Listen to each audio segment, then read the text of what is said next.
Good evening, everybody. Welcome to Tasty Tuesday. We're a little later today because we are we let our dough rise or raise. I always got that wrong with my mom. She always corrected me, and now I don't know what's the right word.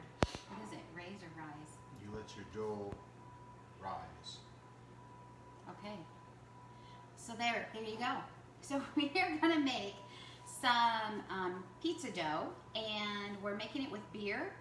When our kids were younger, we made a lot of pizza from scratch, and I always put beer into the dough. Now, could I find the recipe? No. So I did find some other ones, and I'm excited to bring this one to you tonight. And then we are going to make a 3 cheese and blank white pizza. Blank white pizza.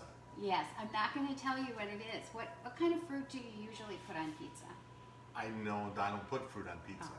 That's So pineapple usually, pineapple. but we're not going to do that. Okay. What are you doing?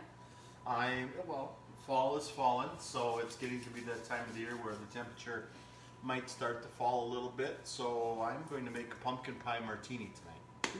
Sounds delish. So these really complement each other. We're going to start with our dough and rolling it out so we can show you beginning to end of what happens. So I do have some dough here. I made half of a recipe, and I'll teach you exactly what I did. So I'm going to take this bowl, and Dave, I'm going to have you put water in it and put it, fill it up with water and put it in the microwave. So I have this dough, and it is nice. There's nothing better than working with dough ever. So you want to put some flour out on your mat, and just, you can use the pin, the rolling pin, but sometimes our hands are such a great tool to use. So I'm just going to put a little bit more, like so, and then we are going to get this started. So this is such an easy dough to make with just a couple ingredients, and the beer and the yeast really make a really nice dough. All right, so we're going to take our pizza out of the oven. Our pizza. Our stone. Okay? So, and I'm going to put 5 minutes on this. Okay. So stoneware looks like this, and we're just going to be careful of each other because it's kind of hot. So our stoneware looks like this, and this was the very first piece of stoneware that I bought in 1997.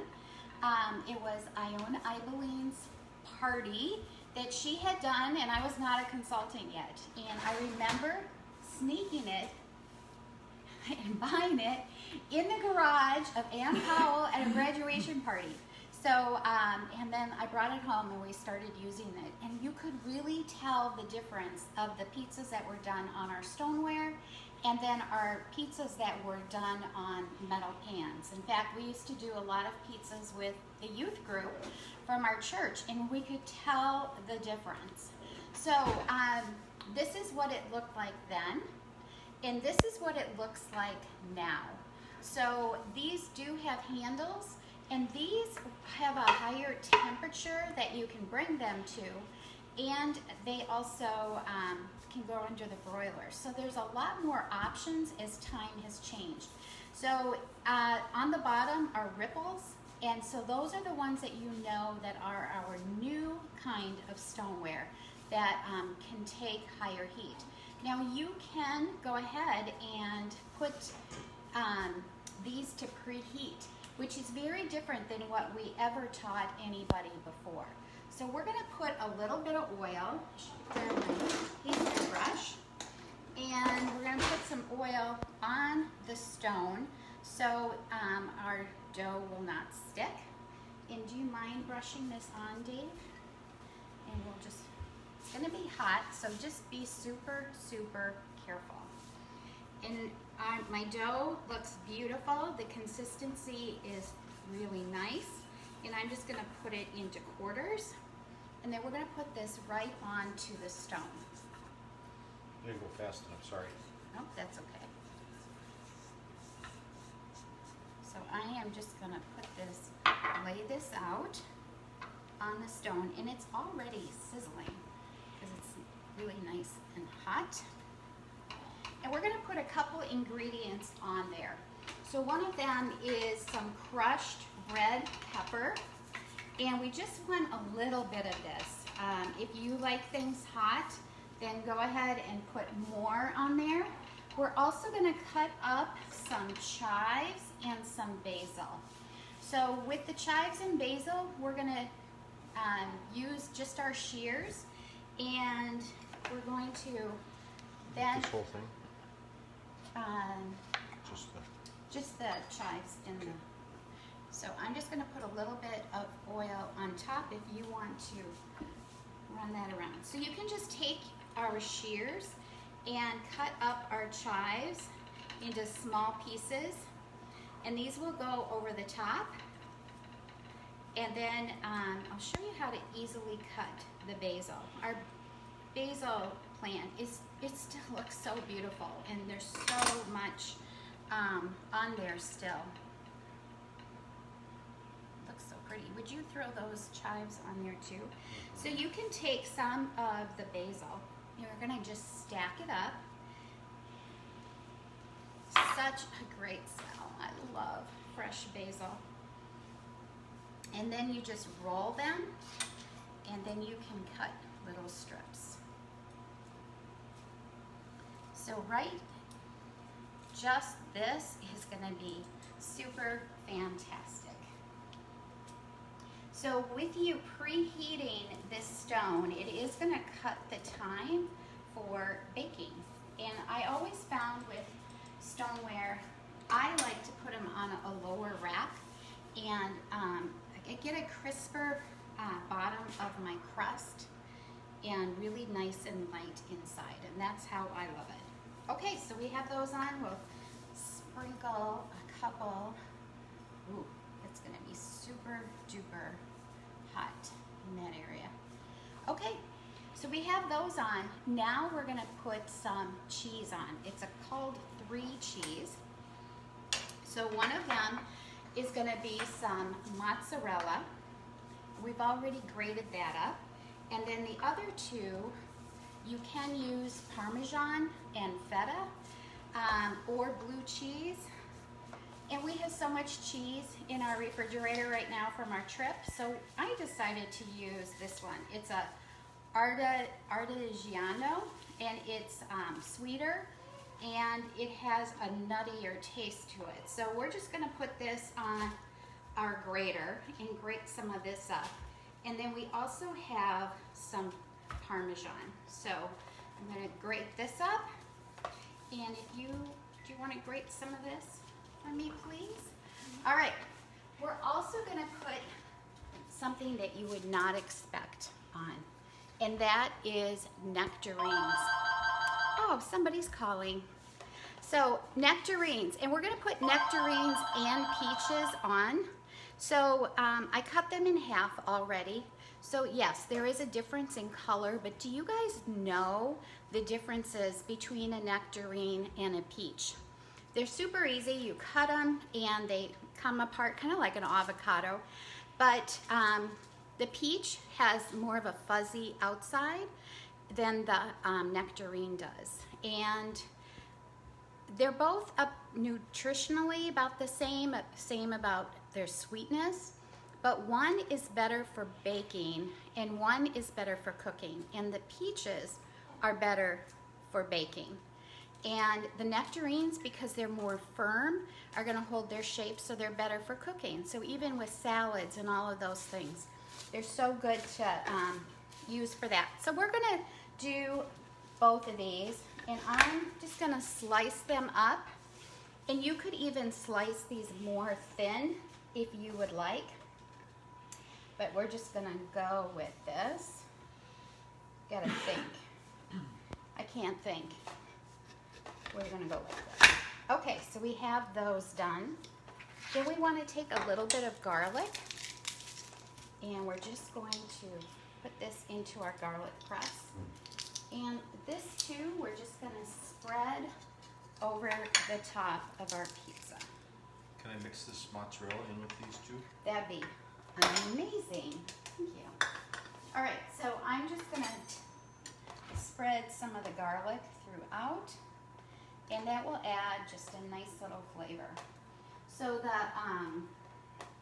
we have our 3 cheeses that Dave is mixing together, and we're gonna put those over the top of our pizza. And you can just put those on, Dave.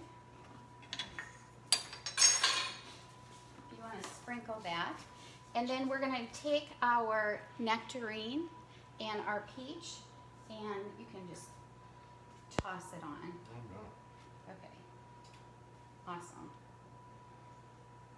So if you wanted to, you could put anything on here. In fact, we were gonna start out with a pizza tonight, just pepperoni, and we decided to change the direction that we were going. But we're gonna do mushrooms, pepperoni, and whatever veggies. So, like I said, these could probably be cut a little bit more thin. So just like that, we have all our ingredients on. We have our olive oil, we have our chives, our basil, garlic, red pepper, our 3 cheeses, and our fruit. And they say just to put a little bit of salt and pepper on to just give it a little bit of flavor. And then this is gonna go in the oven for about 10 to 15 minutes, all right? So now I'm gonna teach you guys something, a trick that you are going to love. So if you ever make dough and you need to hurry things up, there is something that you can do. So you can take a bowl of water, and it's hot, and we're gonna dump the water out, okay? But we wanna keep the microwave door closed. So when you take your bowl and you heat up that water for 5 minutes, whoa, sorry honey. Me too. It is going to raise a lot faster. So I'm going to show you how to make this dough. So it's going to be 1.5 cups of flour, and this is a half recipe. So I'm going to take this dough and I'm actually going to freeze it, and just by wrapping it after it has had a chance to work. So we're going to put in a teaspoon of yeast. And if you're going to do a lot of baking, this is really the cheaper way to do that over time. Otherwise, the packets work out really, really well. And then we're going to put in about a teaspoon of salt. So I'm just going to put that in, and we're going to mix this up. We're going to add some olive oil, and it's about a tablespoon. And you saw how nicely that dough came together. So we're just gonna mix this. So we have our yeast in here, but then we have another ingredient that is gonna help, and that is the beer. So you can, the prized possession at our house. You can take beer. This is about 3/4 of a cup is half of the bottle, or 6 ounces. And then you're just going to mix this up.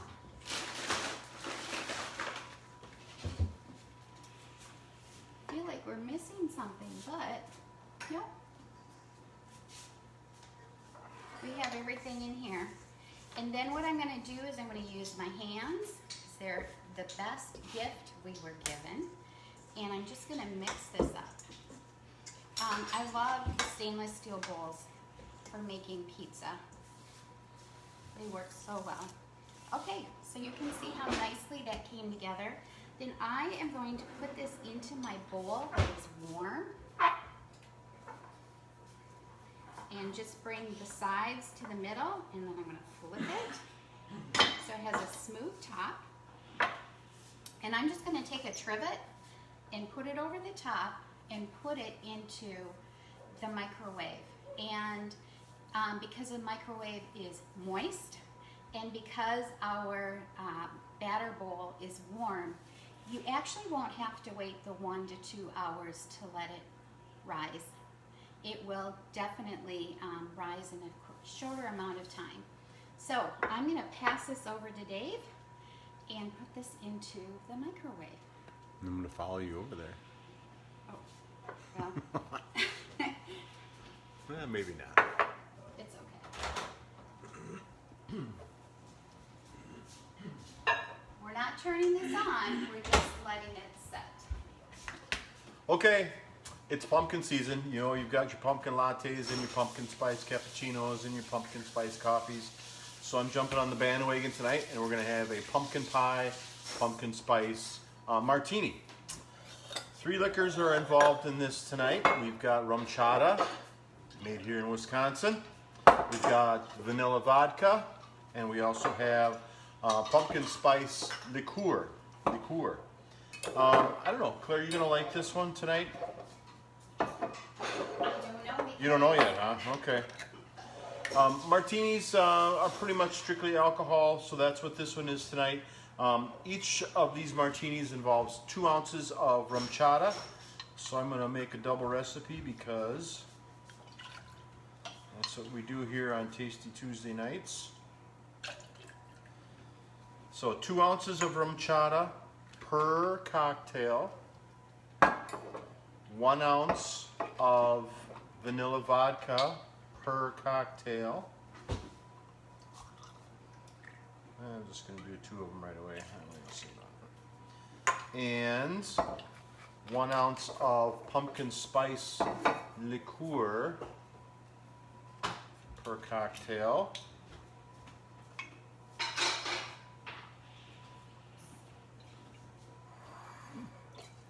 Smells very pumpkin spicy. It smells very basil-y over Basil-y over there? Basil-y, is that a What? word? It is not a word. Be right back. I got to put some ice in here. Basil-y, huh? So I'm just cutting up some basil to go over the top. Cutting up some basil. Yep.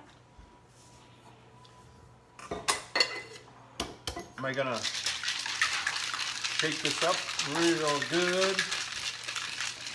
Am I gonna like pizza that doesn't have the meat on it? I don't know. I'll find out shortly. Alright, so I've got this chilled pumpkin pie martini. It kind of looks like a orange dreamsicle. I'm sure it doesn't taste like that. Got that, and then I'm going to take some Pampered Chef cinnamon. Just kind of garnish that over the top a little bit. Which is back It's back. for a limited time. It's gone. Now it's back for a limited time only. And there we go. A pumpkin, having to our lights, pumpkin pie martini. Ooh, it's a pretty color. Say that every time. Get that on the drink. Oh, it's pretty. Ooh. You like that? Ooh. Mm-hmm. I know we have some men watching, but ladies, you'll love this. It's so yummy. Really, really, really good. I might have to make more. Bummer. Okay. All right. So we're gonna come back over here. We just have a couple minutes left. About 4 minutes for our pizza. We'll see if it's done. So now the topping. So we had those peaches and nectarines and basil and all those yummy things on there. So now we have a couple other things to put on. So we're gonna, when it comes out, we're gonna actually put some of the basil on top, which is so pretty when it's not baked in, and it looks delightful. We're gonna take some blackberries. I did have 6, but I ate one. So we're just gonna smash those up. And we're gonna put those on the top of that pizza. It's very unexpected, isn't it? Probably not what you expected us to make, because we're pretty general types of cooks around here. So that is all smushed up with the mix and chop. Then we're gonna take 2 other ingredients, and we are going to take some honey and put it in a bowl. And then we're gonna take some balsamic vinegar. I have cherry here, you could use whatever, and you're just gonna put a little bit in and mix this up. So this is actually gonna go over the top. So we're gonna, when it comes out, maybe we can peek at it. Do you wanna turn the, can you turn the camera so they can see? I don't know if they can see way over there, because that bright light's going to be right in their face. So this is what our pizza looks like right now. And we're getting close, but we're just not there yet. So we'll take some pictures and show you. But we're just gonna take this pizza and we are gonna put the basil on, we're gonna put the blackberries on, and then we're gonna drizzle our balsamic and our honey right over the top. And we will have our 3-cheese Nectarine pizza. And we'll let you know how it is, along with our little beverage here. So, I hope you enjoyed tonight, and try that crust. I'll post the crust, it's so easy, and you'll love that crust for any of your baking, like baking bread, or not cinnamon rolls, but for baking bread or crusts like this, and you'll love the texture of that. So have a good night. Enjoy your pumpkin pie.